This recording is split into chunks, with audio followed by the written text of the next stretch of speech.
Lisbeth Xochitl Padilla Sanabria. Es un placer. Doctora, Gracias. le doy uso de la palabra. Muchas gracias. Buenas tardes a todo México, buenas tardes a todos los ciudadanos de mi país que tanto quiero. Quiero platicarles un poco de mí, quiero que conozcan cuáles son mis propuestas, quiero que conozcan también lo que ustedes requieran, lo que yo sé del nuevo Sistema Nacional Anticorrupción. Un nuevo sistema. Pero antes de eso, empezaré diciéndoles quién soy. Me presento con ustedes, mi trayectoria académica. Yo soy doctora en Derecho por la Universidad Nacional Autónoma de México. Tengo un postdoctorado por el CONACYT en la Benemérita Universidad Autónoma de Puebla para investigadores de alto nivel académico. Soy maestra en Derecho por la Universidad Nacional Autónoma de México. Soy licenciada en Derecho por la Universidad Nacional Autónoma de México. Tengo un doctorado en Derecho Penal por el Centro de Estudios Superiores en Ciencias Jurídicas y Criminológicas. Soy doctoranda en Políticas Públicas y Administración Pública por la misma institución. Además, tengo una estancia de investigación en Derecho Penal del Enemigo por la Universidad de Sevilla, España. Estudios que hice con el doctor Miguel Polaino Orts, y bueno, tuve la fortuna de que mi maestro, el profesor Gunther Jacobs, lo haya sido en diversas ocasiones en este mismo tema. También soy egresada de la Tercera Escuela de Verano en Derecho Procesal Penal y Dogmática Penal Alemana del Centro de Estudio Procesal Latinoamericano de la Universidad de Göttingen en Alemania. También tuve la fortuna de estudiar Interpretación Jurídica en la Universidad del Salento, una interpretación jurídica euroamericana. Soy investigadora del Sistema Nacional de Investigadores y bueno, tengo 2 libros. Uno que se llama La criminalización control del enemigo en el México neoliberal, la ley antilavado. El segundo se llama Delincuencia organizada, lavado de dinero y terrorismo, la restricción de los derechos humanos y el derecho penal del enemigo. Tengo publicaciones en Uruguay, en Argentina y aquí en México. Y soy profesor de carrera de la Universidad Nacional Autónoma de México. En ese orden de ideas, y ya que ustedes me conocen, quiero comentarles qué es lo que yo considero importante con respecto al Sistema Nacional Anticorrupción. El Sistema Nacional Anticorrupción deviene de reformas constitucionales en nuestro país del 27 de mayo del 2015, en donde se reforman algunos artículos específicos, sobre todo a nivel integral, con respecto a los elementos que yo considero importantes de este sistema, que es precisamente la transparencia, que es precisamente la fiscalización de la cuenta pública federal, que es precisamente la rendición de cuentas, pero también en materia penal. Es decir, hay un título específico en el Código Penal Federal y que deviene del artículo 109 constitucional, comprendido para los delitos cometidos por hechos de corrupción, que es el título 10º y también el título 11º del Código Penal Federal. En ese orden de ideas, quiero comentarles que en junio se crean precisamente las leyes secundarias de este sistema, las cuales se han publicado en el Diario Oficial de la Federación. Se trata de 7 leyes. 7 leyes que van a formar parte precisamente de este Sistema Nacional Anticorrupción y cuyos titulares formarán parte del Consejo Coordinador, del Comité Coordinador de este Sistema General Nacional Anticorrupción. Estamos hablando de 5 leyes administrativas y 2 leyes en materia penal. ¿Ello qué quiere decir? Que el Sistema Nacional Anticorrupción es multidisciplinario.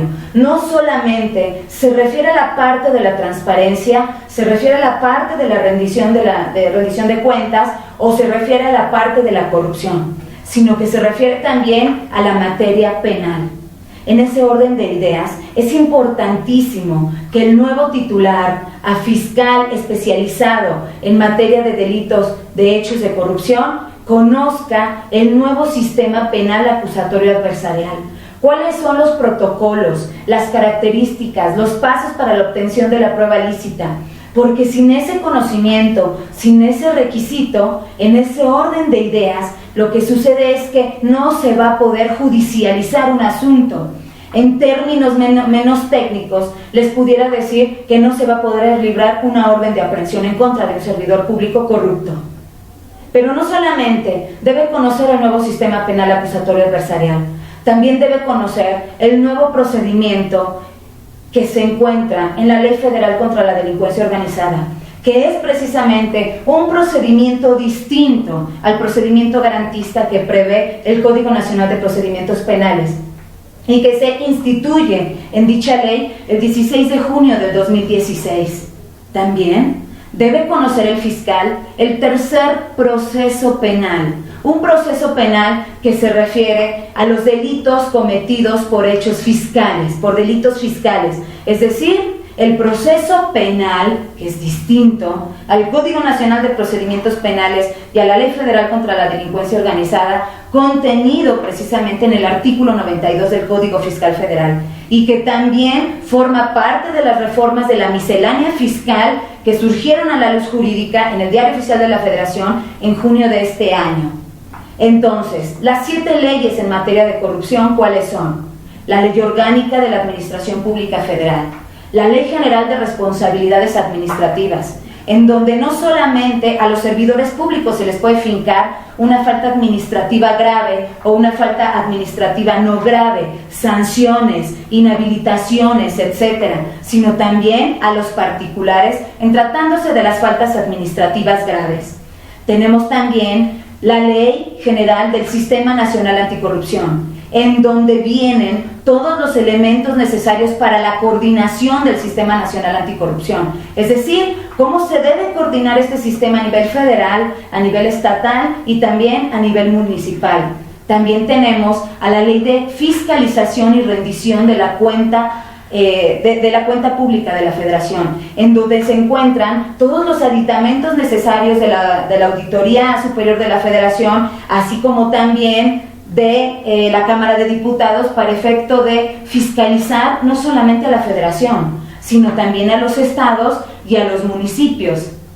Y como quinta ley en materia administrativa tenemos a la Ley Orgánica del Tribunal Federal de Justicia Administrativa, antes conocido como Tribunal Federal de Justicia Fiscal y Administrativa.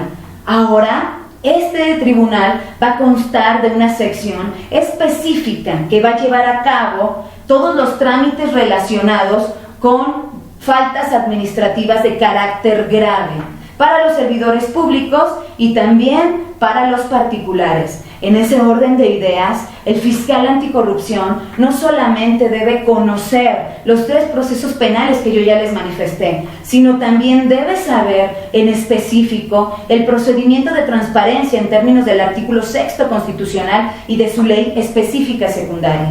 También debe conocer el procedimiento administrativo al interior de los órganos internos de control de las entidades de la administración pública federal, estatal y municipales, sino también debe conocer cuál es el procedimiento jurisdiccional que se llevará a cabo en el Tribunal Federal de Justicia Administrativa. Es decir, el fiscal anticorrupción debe ser una persona con conocimientos multidisciplinarios del tema. No así únicamente conocer de elementos penales o de elementos de transparencia o de elementos además fiscales.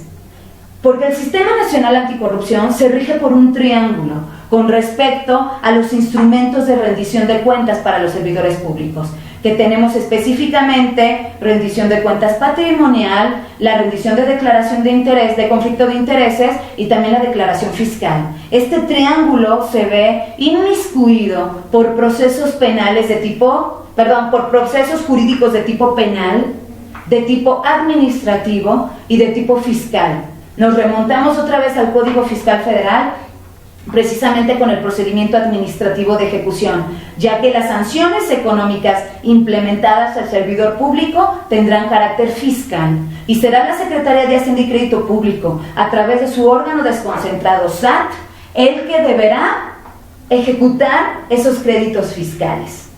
Eso es lo que yo les puedo decir. Son los conocimientos que plantea el nuevo Sistema Nacional Anticorrupción. Hay un elemento básico que nosotros debemos entender. El elemento básico es la participación ciudadana. Y aquí yo quiero hacer en especial énfasis. Les voy a decir por qué. Porque la ciudadanía no va a poder tener una participación efectiva si no está capacitada para tal efecto. En ese orden de ideas, debemos capacitar a nuestra ciudadanía con el fin de que conozcan ¿Cómo pueden pedir un trámite de transparencia ante el INAI? ¿Cómo pueden denunciar? Y además, ¿cuáles son los compromisos que tenemos? Porque nuestro compromiso no es solamente con México, nuestro compromiso es a nivel internacional. Las convenciones en materia de anticorrupción, y que se encuentran todas ellas insertas en la página de internet de la Secretaría de la Función Pública, son 3. La de la ONU, de la OEA y de la OCDE. Es decir, tenemos compromisos internacionales en materia de anticorrupción que debemos cumplir. ¿Y por qué debemos cumplir? Para efecto de que nosotros como país sigamos teniendo o podamos tener transacciones comerciales, diplomáticas, jurídicas de gran calidad. Y son las siguientes: la Convención de las Naciones Unidas contra la Corrupción, la Convención Americana contra la Corrupción y la Convención Anticorrupción con respecto a los servidores públicos extranjeros. Es decir, se trata de toda una gama de conocimientos de los cuales el fiscal nacional anticorrupción debe prever. Y esto es importante que lo sepamos todos los niveles ciudadanos, que lo sepamos académicos, que lo sepamos políticos, que lo sepamos ciudadanos. Yo es lo que les puedo decir con respecto al sistema, maestro. ¿Cuáles serían las funciones de acuerdo al Sistema Nacional Anticorrupción por aplicar y propuestas específicas hoy? Sí, por favor. Claro, por supuesto.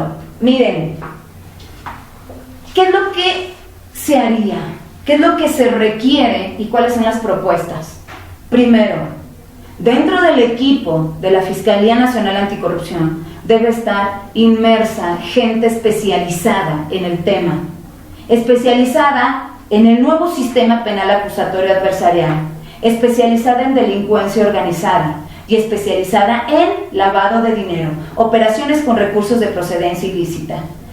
No por cualquier cosa, acaban de insertar en la reforma del 16 de junio del año 2016 al artículo 4 de la Ley Federal contra la Delincuencia Organizada como uno de los delitos más importantes y con mayor punibilidad al lavado de dinero, a las operaciones con recursos de procedencia ilícita. El equipo del fiscal debe conocer cuándo va a haber la necesidad de la obtención de una prueba lícita a través de una investigación que por principio va a ser administrativa. Quiere decir que el fiscal debe tener una comunicación sistémica con el titular de los órganos, con los titulares de los órganos internos de control, es decir, con el titular de la Secretaría del Ejecutivo Federal especializada en el tema de los órganos internos de control. Debe tener comunicación con el presidente o el titular del Instituto Nacional de Acceso a la Información. Debe tener también comunicación con el presidente del Tribunal de Justicia Fiscal y Administrativa. Debe tener comunicación con el titular de la Participación Ciudadana, también con el titular de la Auditoría Superior de la Federación. En ese orden de ideas, debe ser multidisciplinario, debe tener precisamente esa comunicación y ese intercambio de información para efecto de que pueda llevar a cabo su finalidad, la finalidad: castigar, es decir, sancionar, investigar y prevenir los delitos cometidos por hechos de corrupción. Ahora, capacitar a la ciudadanía y también otro tipo de comunicación que se debe tener: comunicación con instituciones y estados externos a nuestro país para efecto de que se lleve una línea de coordinación no solamente local, sino también internacional en la persecución de delitos cometidos por hechos de corrupción. ¿Por qué? Porque el lavado de dinero no solamente se da al interior de nuestro país, sino que es una red internacional en donde precisamente por ello, no obstante, en estas convenciones que yo les he manejado, tienen como punto de partida el delito de blanqueo de capitales, que es sinónimo del delito de lavado de dinero. En ese orden de ideas, ¿qué es lo que sucede? La materia penal es importantísima. En el proceso, con respecto a los 3 procesos que yo ya les manejé aquí en México, delincuencia organizada, con respecto a la persecución de delitos de delincuencia organizada, no solamente de los que prevé el título 10º y título 11 del Código Penal Federal, sino delitos de delincuencia organizada, principalmente el delito de lavado de dinero, en virtud de que tenemos compromisos internacionales con países a través de convenciones y tratados internacionales para efecto de perseguir los delitos. Esa sería la propuesta, maestro. Doctora, pues solo me resta darle las gracias. Fue un placer tener sus ideas. Gracias. Que ya llegaron a la ciudad y al pueblo de México. Muchas gracias. Muchísimas gracias. Gracias por todo. Muchísimas gracias a todos. Buenas tardes.